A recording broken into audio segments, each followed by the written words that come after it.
Prince Harry's real name is actually Henry Charles Albert David. While most people know him by his nickname, Prince Harry served in the British Army for 10 years, rising to the rank of captain. He completed 2 tours of duty in Afghanistan, one in 2007 and another in 2012. His military service showcases his dedication and commitment to serving his country.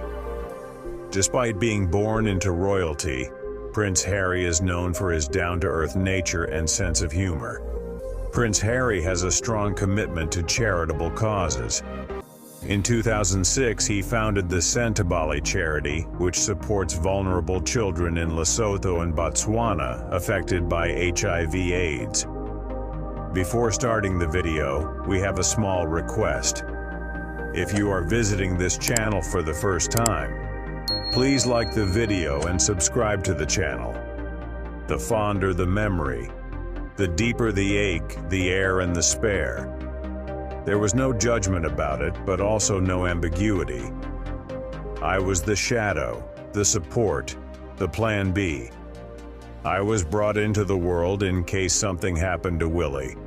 I was summoned to provide backup, distraction, diversion, and if necessary, a spare part kidney perhaps, blood transfusion, speck of bone marrow. This was all made explicitly clear to me from the start of life's journey, and regularly reinforced thereafter.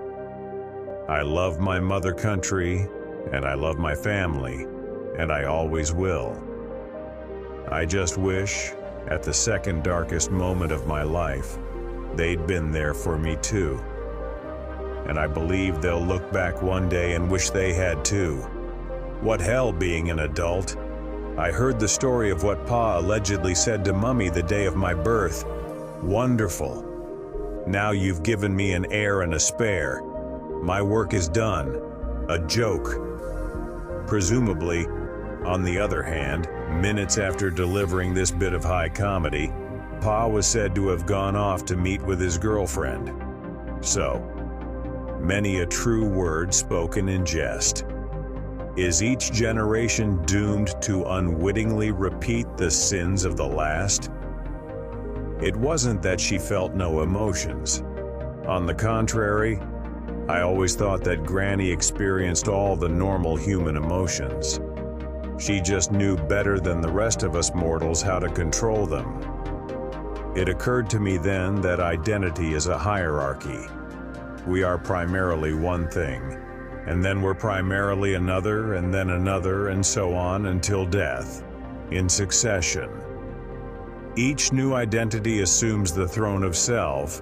He assured me that people do stupid things, say stupid things, but it doesn't need to be their intrinsic nature. I was showing my true nature, he said, by seeking to atone, seeking absolution. She said, that was everything. She said, that is a man, my love. She said, that is not a spare. Grief is a thing best shared. In some ways, he was my mirror. In some ways, he was my opposite. My beloved brother, my arch nemesis. How had that happened? In this mixed-up world, this pain-filled life, we'd done it. We'd managed to find each other. It struck me at some point that the whole basis of education was memory. A list of names, a column of numbers, a mathematical formula, a beautiful poem. To learn it, you had to upload it to the part of the brain that stored stuff, but that was the same part of my brain I was resisting. My memory had been spotty since Mummy disappeared by design, and I didn't want to fix it, because memory equaled grief. Not remembering was balm. I recall one headline addressed pointedly at Granny, "Show us you care." How rich, coming from the same fiends who cared so much about Mummy that they chased her into a tunnel from which she never emerged. Maybe she was omnipresent for the very same reason that she was indescribable, because she was light, pure and radiant light.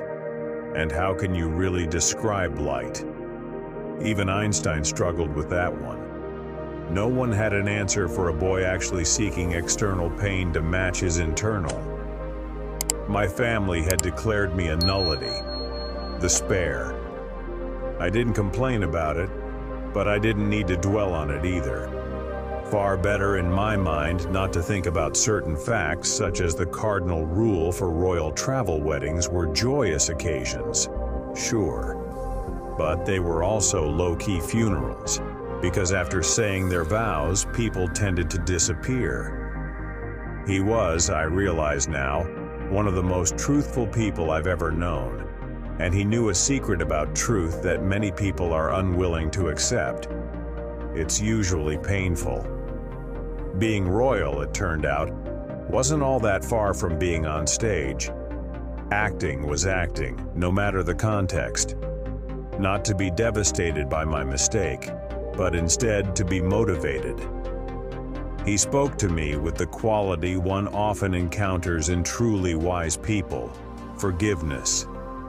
Study, concentration, requires an alliance with the mind, and in my teen years I was waging all-out war with mine. With bagpipes, it's not the tune, it's the tone. He spoke to me with the quality one often encounters in truly wise people: forgiveness. He assured me that people do stupid things, say stupid things, but it doesn't need to be their intrinsic nature. Never complain, never explain. I'd traveled the world from top to bottom, literally. I'd hopscotched the continents. I'd met hundreds of thousands of people. I'd crossed paths with a ludicrously large cross-section of the planet's 7 billion residents. For 32 years, I'd watched a conveyor belt of faces pass by, and only a handful ever made me look twice. This woman stopped the conveyor belt. If you like this video, please like, share, and subscribe to our channel. Thank you.